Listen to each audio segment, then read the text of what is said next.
নতুন সংবিধান কতটা সময় লাগবে? কি পরিবর্তন আসছে? বাংলাদেশের রাজনৈতিক ইতিহাসে এক নতুন অধ্যায়ের সূচনা হতে যাচ্ছে। একটি নতুন সংবিধান প্রণয়নের উদ্যোগ নেওয়া হয়েছে। কিন্তু প্রশ্ন উঠেছে, এই প্রক্রিয়া কতটা সময় সাপেক্ষ?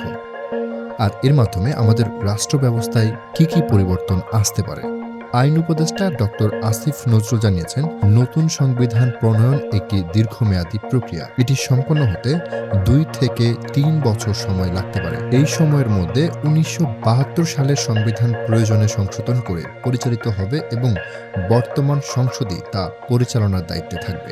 এই প্রক্রিয়ায় বেশ কিছু মৌলিক পরিবর্তনের প্রস্তাব রয়েছে। প্রধানমন্ত্রীর ক্ষমতা হ্রাস, উচ্চ আদালতের বিকেন্দ্রীকরণ, বিচার বিভাগের স্বাধীনতা নিশ্চিত করা, এসব বিষয়ে সংবিধানে অন্তর্ভুক্ত করা হতে পারে। তবে এই প্রক্রিয়ায় সবচেয়ে গুরুত্বপূর্ণ প্রশ্ন হলো, এই পরিবর্তনগুলো কি বাস্তবায়নযোগ্য এবং এই পরিবর্তনগুলো কি আমাদের রাষ্ট্র ব্যবস্থাকে আরও গণতান্ত্রিক ও স্বচ্ছ করবে?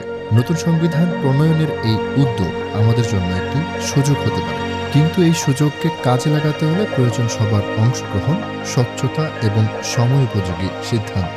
আপনারা দেখছিলেন প্রতিদিন সকাল।